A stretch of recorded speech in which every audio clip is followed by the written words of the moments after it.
नमस्ते। आज का जो टॉपिक है जिस पे मैं बात करना चाहूँगी वो है कुंडली मिलान, जो आज के युग में एक बहुत बड़ी समस्या बन के उभर रहा है। जब कि युवक और युवतियाँ अपना एक करियर बनाते हैं, एक डिफरेंट चॉइस हो जाती है, एक डिफरेंट सोच हो जाती है, और उसके बाद जब शादी का नंबर आता है तो अरेंज मैरिज में कुंडली is one of the significant thing. आइए, ओके, लेट मी क्लियर, इस वीडियो का उद्देश्य कुंडली की महत्ता को कम करना बिल्कुल नहीं है, बिकॉज़ जिस तरीके से हमारे एंसेस्टर्स ने इस साइंस को यूज़ किया है वो काबिल तारीफ़ है, परंतु उसी के साथ ही हमने जिस तरीके से इसे समझा है वो बहुत ही कम है। अब हमारे जो पूर्वज हैं वो तो हमें वापस आके उन सब के बारे में बताएंगे नहीं, बट फिर भी उन्होंने काफ़ी किताबें लिखी हैं जो हमें पढ़नी चाहिए। जब भी आप किसी पंडित से बात करते हैं और उनसे पूछना चाहते हैं कि आपकी कुंडली कैसी मिलती है, तो वो ज़्यादातर यही बताते हैं कि 36 गुण हैं, 36 गुणों में से कोई भी 18 गुण मिल जाए, जबकि रियलिटी ये नहीं है। सच ये है कि 18 गुण से ज़्यादा ज़रूरी आपको ये देखना होता है कि आप दोनों किन चीज़ों पे काम करने के लिए तैयार हो, और आपकी कुंडली में क्या चीज़ें डिफरेंस दिखाती हैं। तो समझते हैं कि वो 8 चीज़ें क्या है, वो 8 एरियाज जिसके बारे में कुंडली में बात की जाती है। तो इनमें से आता है वर्ण, जो आपका कार्य क्षेत्र के बारे में बताता है कि आप किस तरीके से काम करते हो, आपका जो एक बेसिक सोच है काम करने को लेकर के, आप उसमें कैसे हो। और उसको भी वर्ण को हमने based on our Sanatan caste system, हमने उसको 4 तरीके से हमारे पूर्वजों ने उसको विभाजित किया है, और वो वापस से आपकी सोचने समझने की शक्ति को लेकर के उसको पेयर किया जाता है कि कौन किसके साथ बहुत अच्छा है, कौन किसको नहीं समझ सकता है। फिर आता है वश्य, विच इज़ मोर ऑफ कि आप किस तरीके के, मतलब अगर आप एक जलचर हैं, उभयचर है या मानव है, तो आप एक दूसरे के साथ शारीरिक रूप से कितना सहज महसूस करते हो। फिर ऐसे ही आपका तारा, जो more of talking about destiny match है, योनि, मैत्री, गना। बट अब जब आप इन 8 एरिया को देखते हो तो इनमें से सबसे ज़्यादा सिग्निफिकेंस जो आज के युग में देखने को सुनने को मिलता है वो है लास्ट के 3, जिनको अगर हम हमारे कुंडली मिलान के टॉपिक को भी अगर देखते हैं तो उनमें सबसे ज़्यादा नंबर भी इन्हीं 3 एरिया को दिया जाता है, जो है गण, भकुट और नाड़ी। अभी समझने की कोशिश करते हैं कि ये नाड़ी दोष क्या होता है। दुनिया में हर एक इंसान को जो जिस भी तरीके की नाड़ी होती है, आदि, मध्य और अंत, जो आदि, मध्य और अंत नामक नाड़ियाँ होती है, उनको वैसे ही डिवाइड किया गया है जैसे हमने आयुर्वेदा को वात, कफ एंड पित्त से डिवाइड किया है, जिनमें सारी बीमारियों को इन्हीं 3 एरियाज में डिवाइड किया जाता है। अब अगर हम एक सॉफ्टवेयर की कैलकुलेशन से जाते हैं जिसमें कोई भी इंसान, अगर 2 लोगों के बीच में सेम नाड़ी है तो सॉफ्टवेयर कहेगा कि ये नाड़ी दोष है। पर हकीकत ये है कि जैसे हमारे पूर्वज नाड़ी दोष को देखा करते थे, वो एक बहुत अलग तरीका होता था। अगर हम सॉफ्टवेयर की कैलकुलेशन से देखें और प्रोबेबिलिटी लगाने की कोशिश करें तो दुनिया में 33.33% लोग ऐसे होंगे जिनके मध्य में नाड़ी दोष मिलेगा। पर रियलिटी ये नहीं है। नाड़ी दोष बहुत सिग्निफिकेंट दोष है, और ये किनके ऊपर अप्लाई होता है, एप्लीकेबल होता है, आपको ये समझने की ज़रूरत है। नाड़ी दोष, आप जब बहुत सारी किताबें हैं इनके बारे में लिखी हुई, पर आप उनसे अगर समझने की कोशिश करते हैं तो it is only applicable for Brahmins. Now how you will become a Brahmin. आप सिर्फ इसलिए ब्राह्मण नहीं हो सकते कि आपके जेनेटिक्स ब्राह्मण है। आप पूर्ण रूप से ब्राह्मण 3 तरीक़ों से होते हैं। एक, जब आपका जेनेटिक्स ब्राह्मण हो, मतलब आप एक ब्राह्मण कुल में पैदा हुए हो।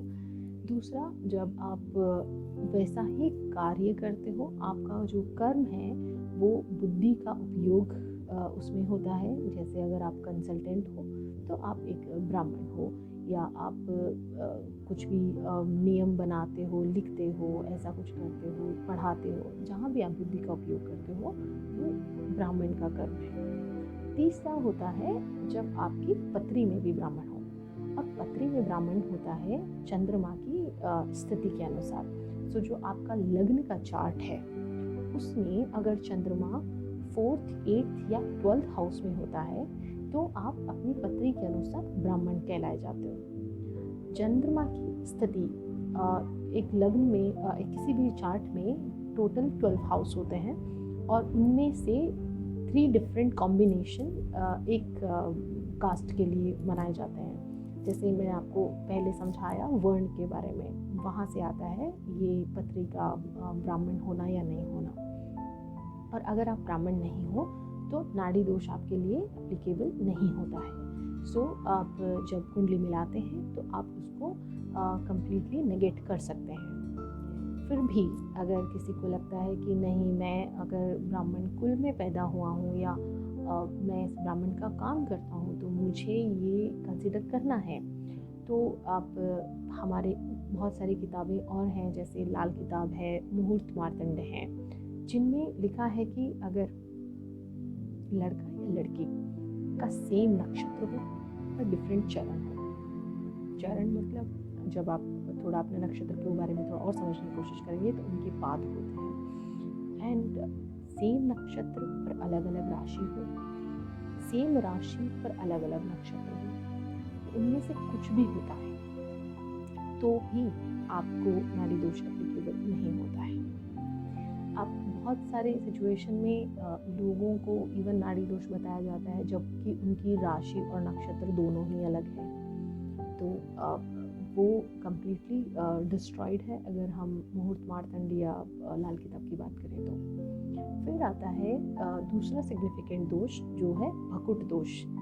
अब भकुट दोष को समझने की कोशिश करते हैं। ये आपकी दोनों की राशियों के जो राशि स्वामी हैं उनकी आपस में कितनी मित्रता है उसके बारे में बात करता है। ये आपकी संपत्ति या आपके बीच में पैसे को लेकर के नहीं है, ये इसके बारे में है कि आप दोनों एक साथ में कैसे रहोगे। अब आपकी राशि और राशि स्वामी ये सिर्फ लग्न राशि या लग्न चार्ट से डिसाइड नहीं होता, ये होता है आपके लग्न की राशि स्वामी देखा जाता है, उसके बाद आपका नवमाश का जो चार्ट है वो भी देखा जाता है। और नवमाश कुंडली हमेशा हर 13 to 14 मिनट में चेंज होती रहती है। The position of moon is changing their, जो बहुत सारे पंडित देखना अवॉइड कर देते हैं। फिर आता है आपकी सूर्य राशि और उसके स्वामी। सो आपके पास 3 राशि और उनके स्वामी हैं तो इसको देखने के लिए या उसको नेगेट करने के लिए। फिर आता है आपका गण, जिसको हम इग्नोर नहीं करना चाहेंगे क्योंकि आप किस तरीके से एक सिचुएशन में रिएक्ट करते हैं वो बताता है आपका गण, राइट। कि बहुत सारे लोग इसको ऐसे भी बोलते हैं कि गण मतलब आपके अंदर किसी नेगेटिव एनर्जीज़ को आप कितना अब्जॉर्ब करते हो या नेगेटिव एनर्जीज से कितना दूर रह सकते हो या उसको कैसे पॉजिटिव में चेंज कर सकते हो। सो बट स्टिल ये आपका पर्सनल प्रेफरेंस है कि आप एनर्जीज़ को कितना इम्पोर्टेंस देते हो, या आप ऐसे हो जो विलिंग, आपके अंदर विलिंगनेस है to even overcome that, then you can go ahead for this. Now ये हमने बात की सारी कुंडलियों में इन 3 दोष के बारे में। और अगर नाड़ी दोष ऑब्वियसली अगर हम ये सब डिस्क्रिप्शन समझने की कोशिश करते हैं तो जितने लोग नाड़ी दोष के बारे में बात करते हैं 90% उन लोगों में से किसी को नाड़ी दोष नहीं होता है। 80% और जब भकुट दोष की बात करते हैं तो आप लग्न राशि से ज़्यादा नवमाश कुंडली पे ध्यान दीजिए, और इवन आपका जो सन शाइन है, आपकी जो सूर्य राशि है उस पर भी ध्यान दीजिए, बिकॉज 2 लोगों की कुंडली में मून और सन की पोजीशन और जिस तरीके से वो स्ट्रॉन्ग है वो बहुत डिपेंड करता है कि उनका स्वामी कौन होगा, एंड उसी के बेस पे उनका आपस में सामंजस्य करने की क्षमता के बारे में आप पता लगा सकते हैं। अब ये समझने की कोशिश करते हैं कि ये कुंडली हुआ क्यों करती थी।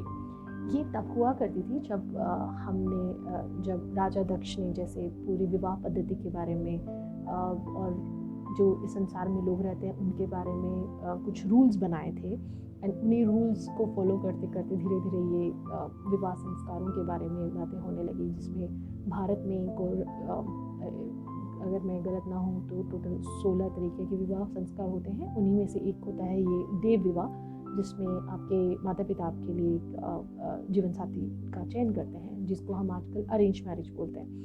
उसमें माता पिता कोशिश करते हैं कि अपने लेवल पे वो सब चीज़ों को अच्छे से कंसिडर करें, जिसमें सामने वाले के फैमिली, उनके संस्कार, इंसान की जो भी उसकी हिस्ट्री रही हो और उनमें कितनी कमाने की क्षमता है या कैसे वो अपनी ज़िंदगी आगे निकाल सकते हैं। और फिर आता था कुंडली, क्योंकि उस टाइम पे दो इंडिविजुअल्स के बीच में एक कम्युनिकेशन होना पॉसिबल नहीं था, तो एक कोशिश की जाती थी कि on certain extent can we make something out of it and see कि ये लोग दोनों आपस में एक साथ बैठ के कैसे रह पाएंगे। तो ये एक एक सर्टन लेवल तक उनको कॉन्फिडेंस देता था। बट अभी जब आप मोस्टली लोग अरेंज मैरिज में या तो जाते नहीं हैं, बट अगर जाते भी हैं तो you get all the time and resource and energy to invest in other person and know how much you can actually work on the differences. तो उस टाइम पे ये उतना कंसिडर नहीं किया जाता, बिकॉज आप दोनों को पता है कि आप सेम है या नहीं है, बट फिर भी क्या आप एक दूसरे के साथ रह सकते हो या नहीं रह सकते हो। बहुत बार ऐसी सिचुएशन होती है जहाँ पे आपकी कुंडली किसी से बहुत अच्छे से मैच करती है, बट जब आप इन पर्सन उस इंसान से मिलते हो तो आपको लगता है कि नहीं, मुझे नहीं लगता कि मैं इसके साथ इवन एक दिन भी गुजार सकती हूँ। तो ये होता है आपकी कंडीशनिंग। जब सारे एक राशि के लोग एक जैसे नहीं होते हैं, आप कैसे इन्वायरमेंट में पले बड़े हैं, ये घर के संस्कारों की बात आती है, और फिर आपने किस तरीके से अपनी लाइफ को अब तक जिया है, उस सबसे आपकी कंडीशनिंग होती है। सो उसका काफ़ी इम्पैक्ट हो जाता है, इसलिए उसको कंसिडर करें। देन नेक्स्ट आता है कि अगर फिर भी अगर दोनों पक्ष में कुछ है जहाँ पे उनके मन में फिर भी एक मन में एक इच्छा है कि नहीं, अब कुछ दोष रह गया हो तो हम क्या करेंगे। तो आप अगर सबसे अच्छा सलूशन होता है कि आप वापस से हमारे जो पूर्वजों ने इतनी अच्छी अच्छी उपनिषद और मार्तंड जैसी किताबें लिखी हैं उनको पढ़िए, जिनमें लिखा है कि आप कोई भी दोष हो, क्योंकि हम सब परमात्मा का अंश हैं, कोई भी दोष हो अगर आप उनको भगवान श्री विष्णु को या भगवान शिव को अर्पित कर देते हैं तो वो दोष एग्जिस्ट नहीं करता है। आप